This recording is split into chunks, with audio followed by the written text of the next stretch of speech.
Thanks. Good afternoon, everyone. It's a pleasure to see you today for Higher Ed Professionals Need Self-Care Too, brought to you by My Footpath, leading organization focused on enrolling many of the 40 million plus adults with some college and no degree.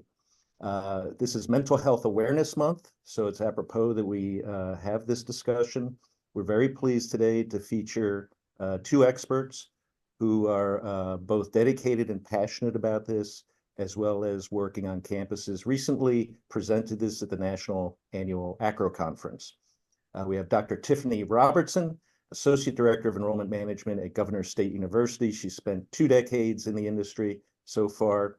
Also President of IACRO, that's Illinois, and second-time Vice President on the Board of Directors for ACRO, as well as Dr. Connie Shipman Newsom, Director of Registrar Services at Campbell Law School, also 2 decades of higher ed experience, including in North Carolina and Illinois, and again, a Vice President on the Board of ACRO. We're so happy to hear from you both today. We'll have some slides that they'll share with us. We'll also have a poll to get the pulse and feedback from our viewers, and we'll have questions and answers at the end again, as Emily said. Tiffany, take us away. All right. Thank you, Lou. Great introduction. All right, so here is an overview of what we'll be discussing today. It is a modified version of the workshop that we conducted at the annual ACRO meeting in Columbus. So we'll be talking about determining your why implement self-care in your daily life, the different levels of self-care, which you'll see overlap with one another. And then we'll talk about creating a self-care plan and self-affirmations at the end. Next slide. Right, Connie. All right, well, good afternoon again, everyone. Just want to thank My Footpath for giving us the opportunity to share from one of the subjects that we are extremely passionate about. I was passionate about self-care before I knew it was a thing, knew exactly what it was. And so it's good to have not a placeholder, it's good to have a definition or a term to it and be able to make it a platform. So let's talk about why, determining our why. Self-care is necessary because, as the slides say, if we don't focus on self-care, we begin to lose sight of our initial why for entering this field. The field of higher education has changed over the last decade, probably a couple of decades, but particularly since the pandemic. And we are facing challenges that we've never faced before, or else it's been a very long time. And what we're finding is we're having to deal with quite a bit of turnover. We're having to deal with, and of course, this isn't everyone all at the same time. So these things are generalities more than anything else. But our institutions are dealing with market turnover, lack of funds to do things that we used to be able to do, lack of raises, high stress levels. Sometimes, some days, some weeks is difficult for us to focus. Some institutions, are slow or null in implementing change that benefits employees' mental health. Some of our institutions are extremely focused on our students, but not necessarily on our staff and faculty.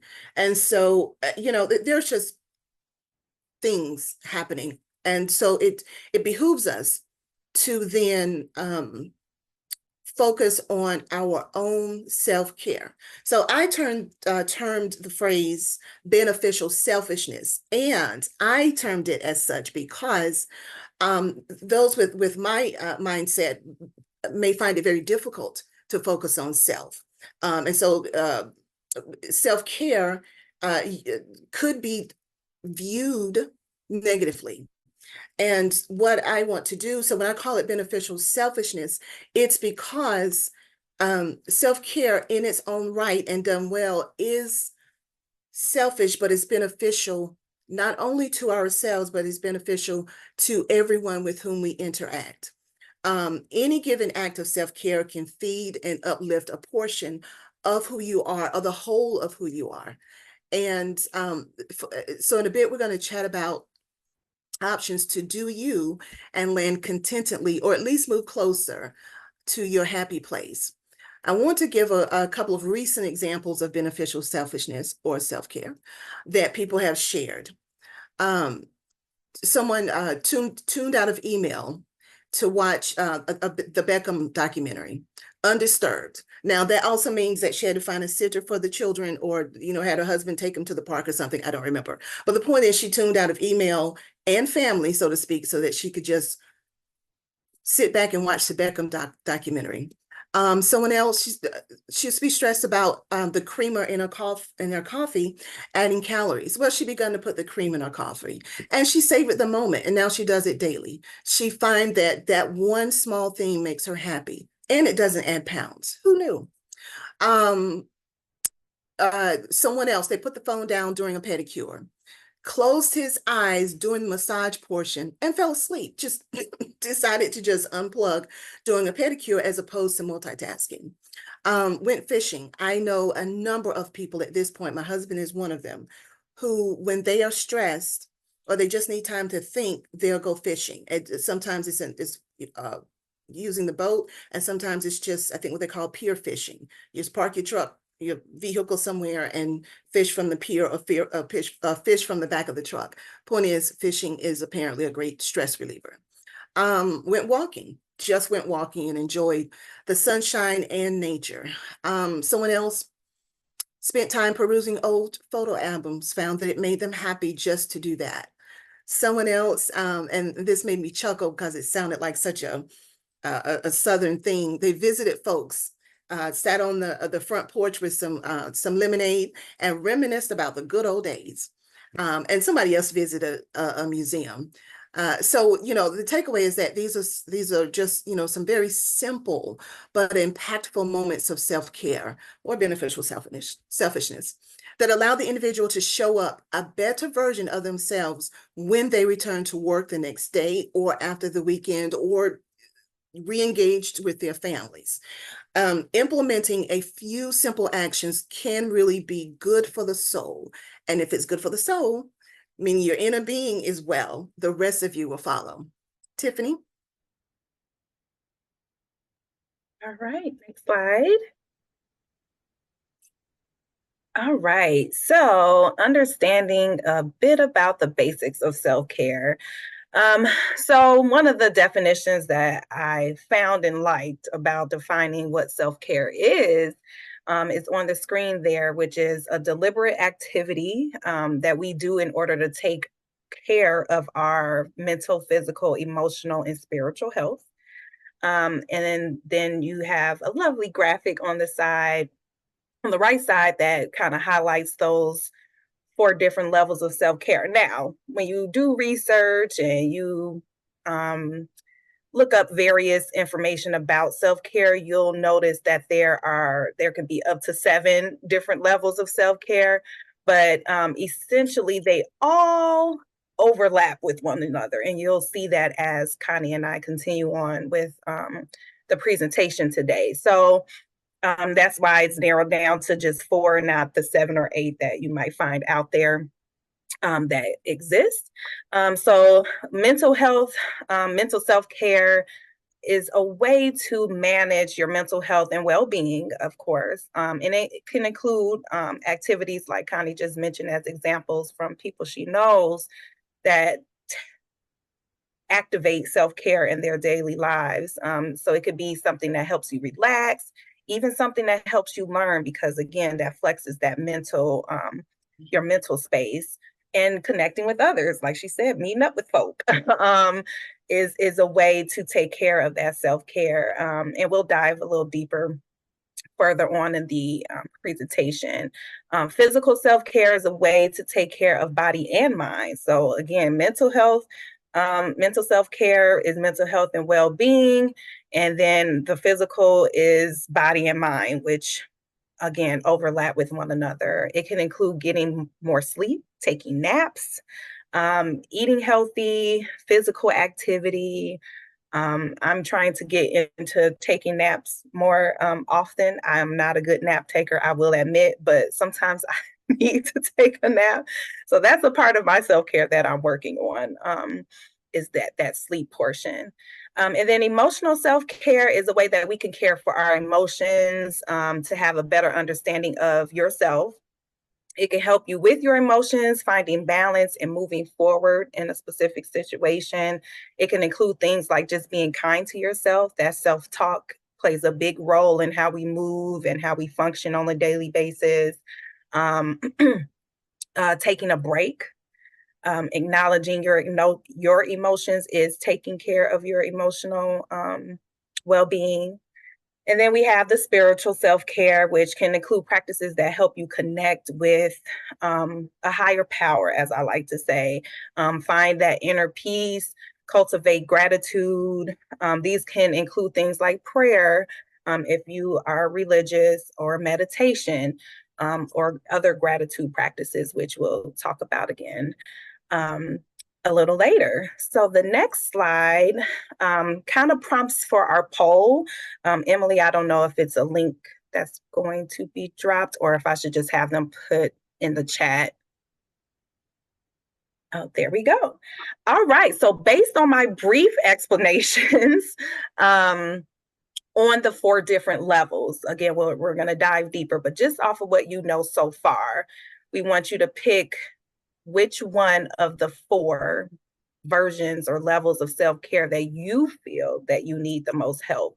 So select either mental, physical, emotional, or spiritual.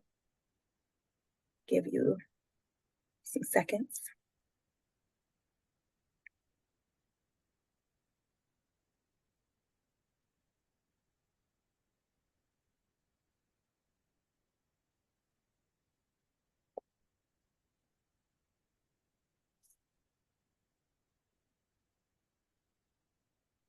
Right.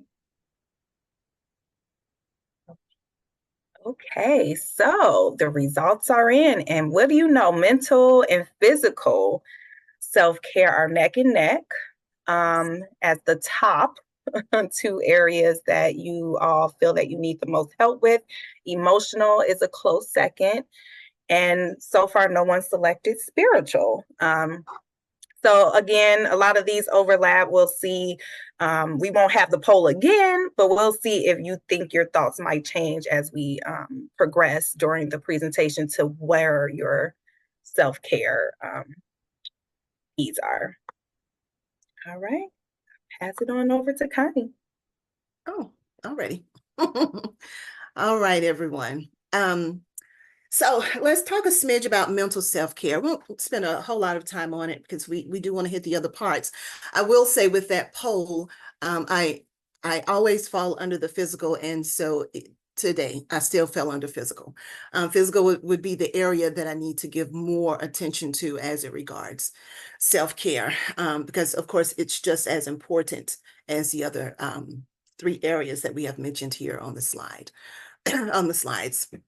So one of the things I want to say first, and this is something that we're beginning to hear more and more and more often.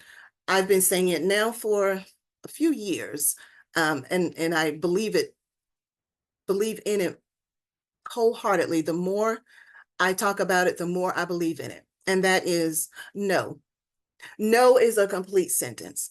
So, talking about mental self-care, one of the things we need to do is set boundaries.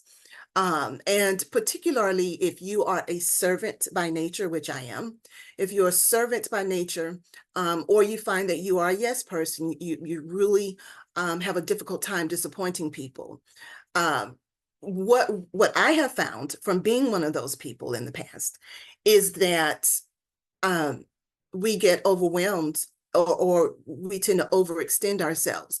And sometimes we want to blame others, but realistically, you can't blame anyone but yourself, because we said, because we agreed to do one thing or another. We gave the yes when we should have given a no.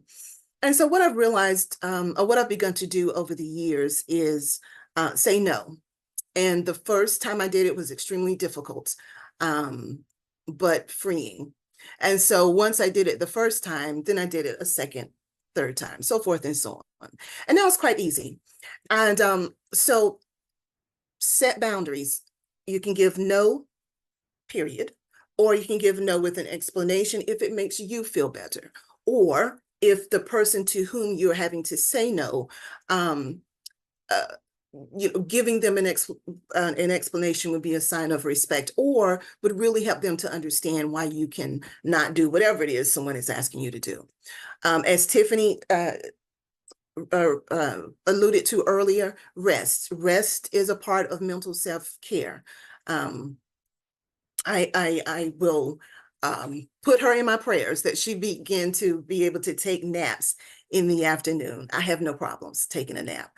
Not necessarily in the afternoon, but give me a Saturday or a Sunday. I mean, I'm sorry, not a weekday afternoon, but give me a Saturday or a Sunday, and I can take a nap quite easily.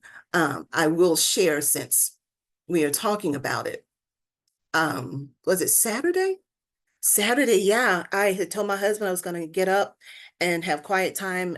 Was going to get up, cook breakfast, have quiet time and do some reading during that time. And then I was going to be productive both on the computer and in the house. Beloveds, I slept all day. All day. All day. So I got up long enough I had a bowl of cereal and I went back to sleep. And then I had a bowl of soup many hours later, and I went back to sleep. So I slept all day on Saturday. And so Sunday morning, when we were getting ready to go to church, my husband said, "I cannot believe you slept all day. You slept all day. You slept all day." I said, "Yeah, I did." Because I'm in the period of time where we're ending the spring semester graduation. We recently had graduation. We started summer school and we're prepping for fall. And there are things going on with various graduations. Quite a few loved ones are graduating either from high school or high school or college. And there's planning and events to go to and celebrations, and all that's energy. And so most I can tell you, it all came together for me on Saturday. That's the most I can tell you. But what I want to finish up with this section is connecting how our actions contribute to our mental health, or can contribute to our mental health in a negative way. And I'm giving these to you so that so we'll initially talk about the negative action that may be happening that we may or may not know this is negative, but then we'll also talk very briefly about how to turn that around, some remedies to the negative, if you will. So inherently negative people, I can't say all of us, but I'm sure that a lot of us have in our lives people who are just negative. It could just, it could be a parent, it could be a sibling, it could be a coworker, but we have people in our lives who they're just negative or grumpy or whatever. But for those people, where every encounter with that person leaves you feeling drained, leaves you feeling frustrated, angry, or unhappy, the remedy for that is to rise above the negative clamor. Walk away. Walk away from that walk away from that person. Unfriend them if you have to. If they're on Facebook or the other social medias, or have a frank, you can't walk away from them. So have a frank conversation with those who leave you feeling drained, particularly if it's someone that you have to interact with on a regular basis, like a parent. Mommy, God knows every time I talk to you, you're complaining. And you're entirely too blessed to complain as much as you do. Let's focus on some of the positives so that, we can have a more impactful time together. Social media, another example of something that had become a negative for a person. Social media, someone realized that it caused anxiety. And so the remedy for that is to take a break. Again, some people, it's easier said than done, but take a break from social media. And so I will leave you to noodle on your own how you can make that happen.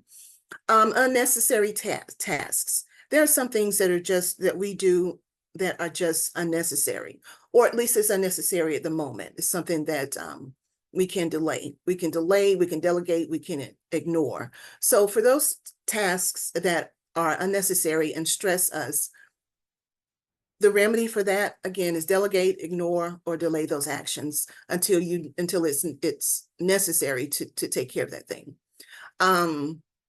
Insufficient sleep, going back to that. But that is something that can contribute negatively to our mental health, negatively impact our mental health. Insufficient sleep. This particular person that brought this one up was constantly awoke, tired and cranky, constantly. And so their particular remedy is they considered what prevented insufficient sleep, and they made appropriate changes. So to give some examples of that, watching the news just before you get ready to go to bed, or as you're preparing to go to sleep. If watching the news impacts the quality of your sleep, don't watch the news. Watch a comedy, or don't watch anything.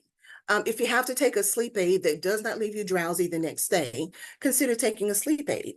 I have fallen in love with ashwagandha gummies. I think it's the blue ones that is Relax, Rewind, Restore. Very helpful for sleep. And again, it does not leave you groggy the next day. And the last example I'll give is daily news. This is another example of something that can impact you negatively. And so the remedy for that is curbed how much news.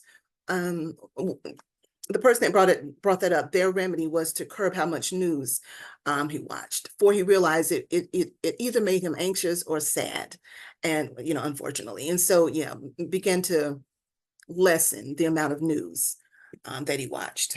And the last one that I want to mention, and not as it regards a negative impact to our mental health, but something that's very beneficial, and that is to seek support when it's needed.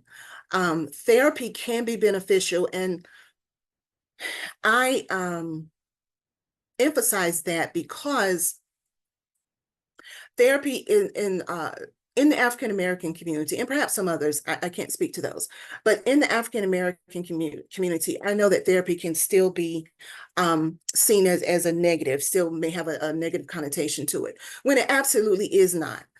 Coincidentally, I had a session with my therapist at 11 o'clock this morning. It was entirely coincidental, didn't have anything to do with his webinar. It's just they happen to be scheduled around the same time. But I share that to say I see a therapist.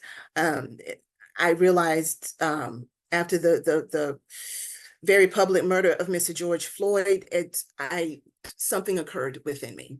It took me a year to go see a therapist, but once I did, and had a chance to talk through that, and then just continued that relationship, it wound up being extremely beneficial. And now I chat with her, and it feels good to talk about my current joys and my frustrations. Today we talked about what I want the fall semester next academic year to look like. So you can talk about your job, you can talk about personal stuff, you can do a combination thereof. You can talk about your future, but the point is, it's just absolutely beneficial to have a therapist that you trust and can talk to very objectively. I suggest a therapist for one reason and one reason only. I find that if you talk to a family member or a loved one, a spouse, a best friend, those people are subjective. And so, and it's not that, it's not that they're trying to be one way or another, but you're a loved one of theirs. So they are going to be subjective about the information that you're sharing, and they will encourage you, but they're going to encourage you from a particular lens because they do love you. So, just consider having a therapist. Consider the benefits of having a therapist and what that relationship can bring. And objectivity is the first thing that I note. Tiffany? Yes, thank you. I second that comment at the end about seeking a therapist. I realized I needed one, or should seek one, during the pandemic. which honestly, as an introvert, I know most people who know me who are on here don't believe I'm an introvert, but I really am. And so the pandemic itself being shut down didn't affect me directly, but it was all the things going on in the news, like you said, and that was impacting me, and just, things in my personal life. And I just said, I need somebody who is not biased, that I can have certain conversations with and get an expert level response. I love my mom, my sister, my dad, but certain things I need to go to a professional for. So I agree. And one more thing before I jump to this slide is the news. I stopped watching the news at night years ago. Like, I can't do it. I still don't. Sometimes I question why I watch it in the morning, but at night it would. I think it would. Now that I'm thinking about it, I'm like, was that anxiety? But it was just so depressing to me. Just everything that's going on in the world, locally. It's just too much. So I prefer not to go to sleep with 9 o'clock news on my brain. So physical self-care, the other level that a lot of you say you need help with. And this is really important to me. I need to get back on my routine that I was on for a couple years straight, but doing some form of physical activity a day became one of my highest forms of self-care, that I do again every day. I do some form of physical activity a day, whether it's just taking a walk. If I'm on campus, I make it a point to walk on my lunch break for at least, I used to do at least 30 minutes, but now I'm like at least 15 to 20 minutes just to get up, because a lot of my work, and most of my recent roles have been on my computer. So I'm at my computer all day, either working or sitting in a meeting. And so I felt that getting up and taking that walk, I put my earbuds in and I either listen to a podcast or some music, and I just kind of zone out for however long I decide to walk around campus. And of course, during the winter months, you could walk inside the building. That's a great way as well. I was also taking workout like cardio, dance, and toning classes in the mornings. I'm a morning workout person. I know some are evening, but if I'm going to actually take a class or go to a gym or a studio, a fitness studio, I prefer the morning because I feel like that starts off my day great. Like, I might be half asleep getting to a class at 6 a.m., but by the time it's over, I'm feeling energized and I'm ready to go forward with the rest of the day. So that's how I look at it. And again, walking, cardio, swimming, yoga. There's all different types of activities, bicycling, all that fun stuff. You don't, when people think about working out, sometimes they only think about that hard cardio or treadmills, and it's not always about that. It's whatever you decide to do that day or for that moment, what your body needs. Other forms of physical self-care that I like to bring up is like the nutrition aspect too. What you eat is a form of self-care, because of course what we're putting in our bodies is essentially fueling our bodies or not, depending on what it is. And one of the things, again, that I need to get back to, I still close my rings every day with the physical activity. Like, I have not stopped that, and it's been like 3 years straight that I've closed my rings every single day. But I still need to get back to the classes, and I want to get back to my meal prepping. So the cooking more meals, again, I've included that in physical self-care because, again, that nutrition aspect, not having to worry about what you're going to eat can be a load off, even your mental health, not having to worry about doing that if you meal prep or just cooking meals that day. A meal that day can be relieving in a sense. It can be therapeutic to make and care about what you're preparing for yourself and or your family. Even ensuring getting all of your vitamins is important, all your nutrition.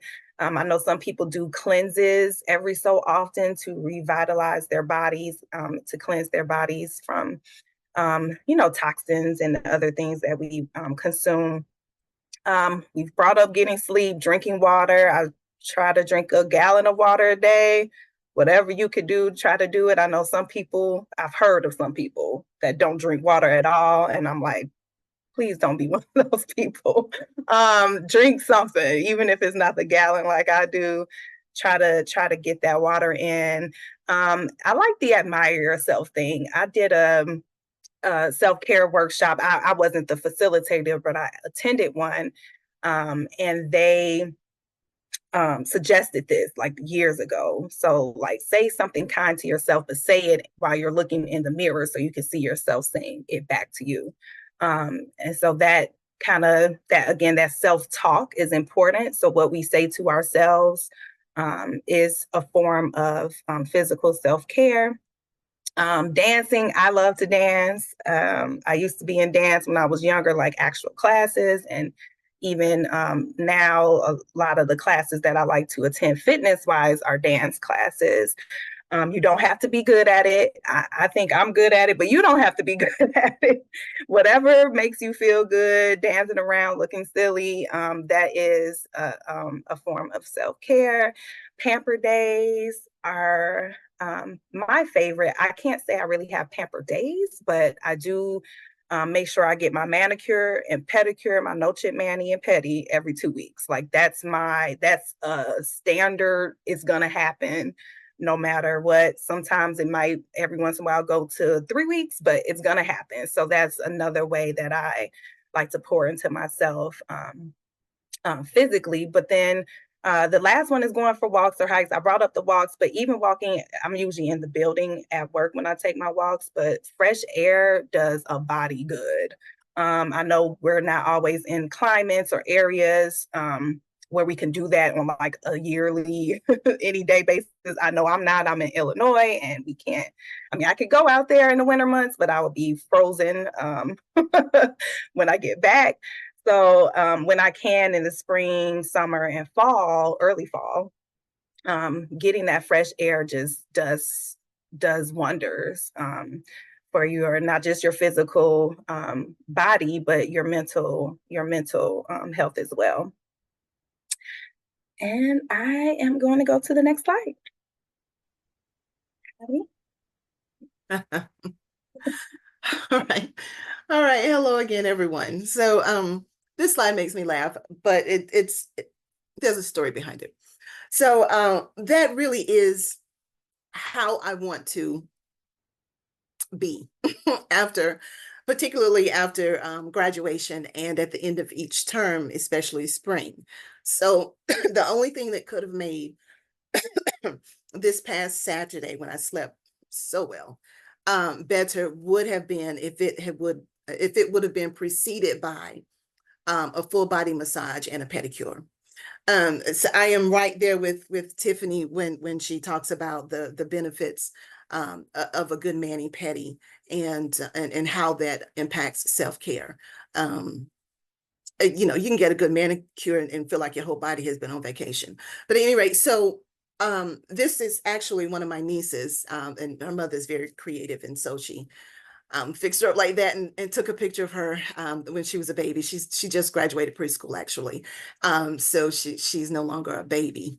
But right there so on one portion of the screen you see our Schnoodle, and Schnoodle is half puppy, half Schnauzer, and his name is Christoph Asher Newsom. Yes, he has a whole name. And the other, of course, is my husband. And so when I'm exhausted and I just need time to rest, not necessarily sleep, but just rest, then what I love is to be home on the couch with my husband and my dog. And, my dog laying on me or at my feet. Asher can be sometime, and he's not going to always give you snuggles. So, just depending on what he feels like, I'll take what I can get. So, but yeah, have Asher, somewhere nearby, and then have my husband nearby where, I'm able to lay on him. And we're just, watching a movie, or we might be talking or whatever. But I have found that is really, really, really, really relaxing to me. And it's infrequent. It's infrequent that we are all, home at the same time, just taking quality time just to sit and be, as opposed to being out, or when we're home trying to get something done. And so quality time matters. Next slide, please. Emotional self-care. So as I talk, you'll find that emotional self-care and mental self-care really overlap. Of course, the terms are not interchangeable. They are separate components, but they really do overlap. So when we talk about emotional self-care, some examples of that could be meditation or prayer, being present. That is something that that's an area that I'm growing in.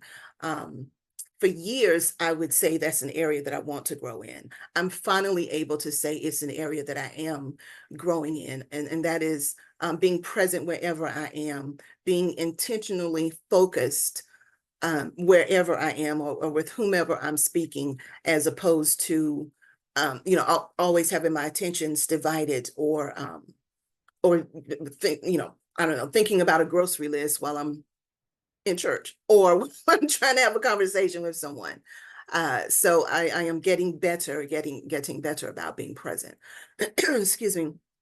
Another one that really does impact our self-care emotionally is forgiving yourself and forgiving others.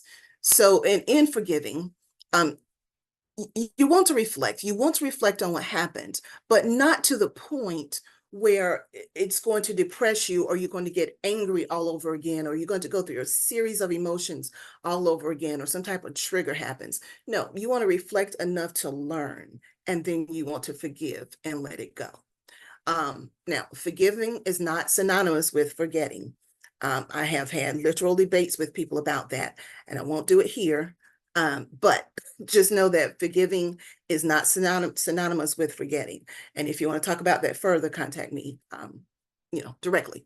So, but forgiving matters. Forgiving is beneficial for yourself, and is beneficial for others.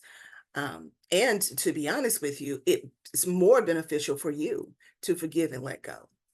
Let go of judgment. That probably can be part B of forgiveness, but letting go of judgment.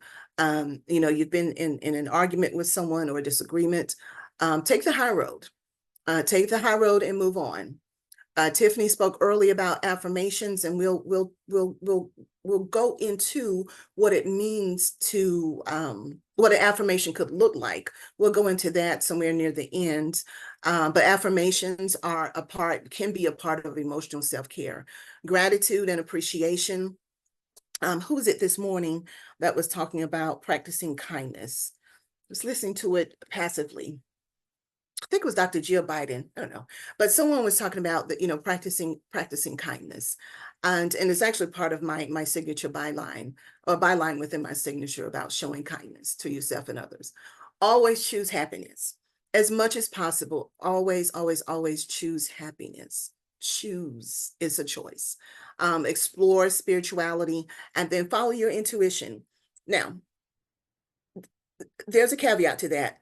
Follow your intuition. Some people call it a gut, but only follow it if you know you can trust it.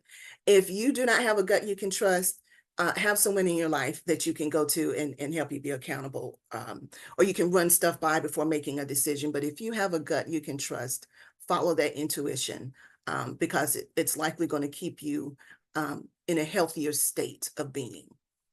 All right, Tiffany. All right, so I'm going to end it with the last level. Well, not end it, but here's the last level, which is spiritual. So I won't go over everything, because we talked about a lot of these already, like prayer, meditation, practicing forgiveness, doing self-reflections, but I did want to highlight my own experience with meditation. I know some people are like, oh my God, I cannot do that.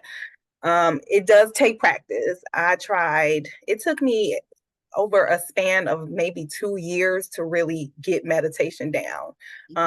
The first time I kind of did what Connie mentioned about thinking about groceries at the grocery list at church, is my mind would wander when I tried to meditate. I tried guided meditations where there's a voiceover. I tried just the sound therapy music in the background.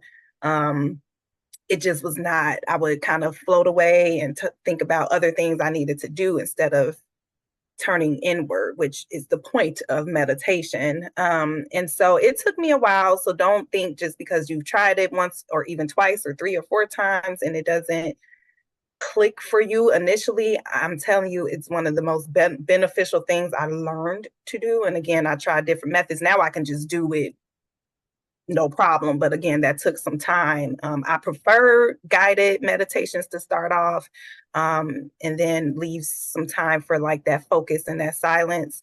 But everybody has their own preference. I have Apple or iPhone, and they have the guided meditations that you can listen to on the Apple Fitness.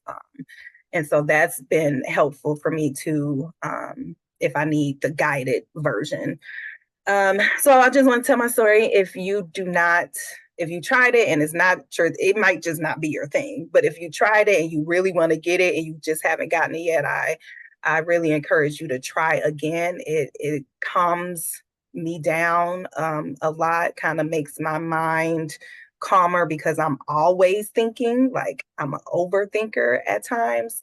So practicing meditation often helps me with that inward spiritual self-care.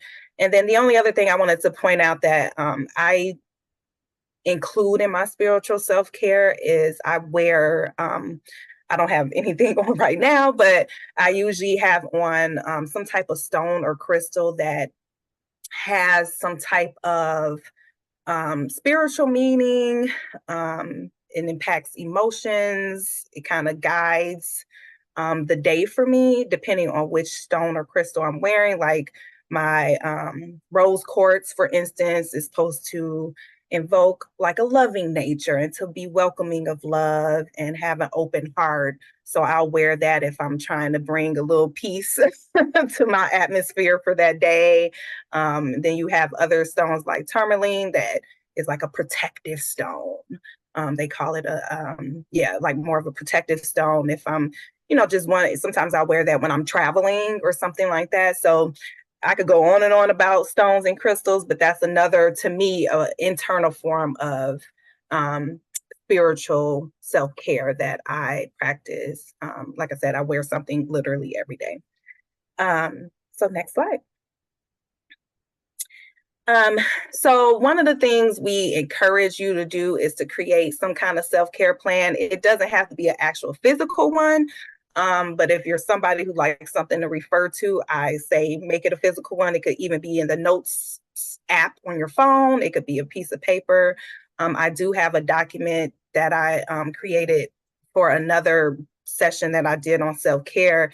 That's an actual self-care document that you can fill in what you're going to plan for like that week to do to feed into your self-care. So if somebody's interested, feel free to reach out and I can send that to you. But it helps to schedule out that time, focus on a specific area that you want to focus on. So for those who said that mental, physical, or emotional were areas they wanted to focus on, make sure that you include activities for that week that will feed into that. And then being consistent, that matters. Some people try things for like a week and they're like, I still feel, anxious or all over the place. Yeah, you have to do it and make it part of your routine. Like I mentioned before, the working out, the meditation, certain things that I do, or wearing my stones or crystals is something that I just naturally do. I don't even think about it anymore. And that's what happens when you're consistent with implementing self-care activities into your daily life. Next slide. Turn it back over to Connie. Okay, thank you. that what you said, your last words were just, they hit me. When you said, being consistent, it really does make a difference. And I thought about an example you gave earlier. We could use meditation or prayer, and I'm one of those that would use prayer, and it's now a consistent thing that I do, and it happens very very organically. I could be going into a meeting that I'm worried about, or concerned about how it's going to go, and without even think about it, I'll be like, Father, if you could just help me calm down, give me the words to say, and the best way to say it, and that's it. But yeah, prayer, meditation, those things really do work and are beneficial for self-care. So you all, as we begin to wrap up, we're talking about creating your own self-affirmation. Now, to define self-affirmation very briefly, it is something that defines your own worthiness and value as an individual, and it is entirely to your benefit, which is why number 3 is up there, stated in the positive. Affirm what you want, not what you don't want. So it is entirely for your benefit, and it can increase your confidence or raise your self-esteem. Some simple ones might be, I am worth loving because, or I am great because, or I love me. I love me because I am very accepting of other people. Self-affirmations, they can be brief or they can be long. Most that I've seen written are brief, because you want to be able to begin to say it on a regular basis, and make it something repeatable. So what matters, though, is that it's genuine, is that it's uplifting, and that it's something easy to remember. Those self-affirmations, they're words that we speak or actions that we engage in that empowers our sense of self. And so some even view self-affirmations as a form of prayer, because they seek help or direction from God, or the way it's written, they're dependent on God to help it to manifest. And so we definitely encourage you to create a self-affirmation, and make sure that the affirmation is for you. It's not for other people. It is for you. And that is it that I want to say within this webinar. I'll leave you with one practical example that I do for self-care. And what would it go under? I think we'll probably go under mental and physical. So at the end of each day, at the end of almost every day, no matter what that day has entailed, and no matter how exhausted I am, one of the things that gives me joy is to spend time reading some pages of whatever novel I'm into at the time. Now, because I need it to be fiction, I'm not doing self-help on my way to sleep. It's normally for me going to be some type of political fiction, or what other genres? Mystery. And but at any rate, if I can just get away through that novel, and like I said, read a few pages of that, it benefits me.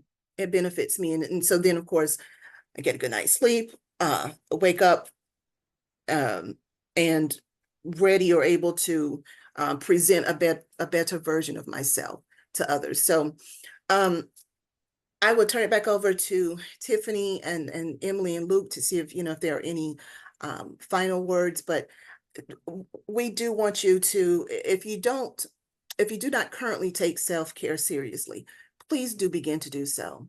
Pick an area that you need to improve in regarding self-care, and go for it. If you need help, contact any of us. We never mind talking about it. Yeah, I'm done. Thanks so much. This has been a fantastic webinar in recognition of Mental Health Awareness Month. Three takeaways that were top of mind for me were being a conscientious observer of yourself, really knowing yourself, being consistent in ways of self-care came out certainly, and being honest with yourself, because we may see each other's in different lights than others do. And as you had mentioned with family and potential, hollow accolades about how great we are at everything, because they want us to feel good. There's some times when we need to really take care of ourselves. So I want to really, again, thank Dr. Tiffany Robertson and Dr. Connie Shipman Newsom. I know they're more than happy. You can see their email addresses down at the footer, to speak with you, to speak with your organization, your different departments. They brought so much to us today. So thank you again for joining my Footpath series with higher education experts. And we really appreciate you viewing and know this will be of great help to you. Thanks so much.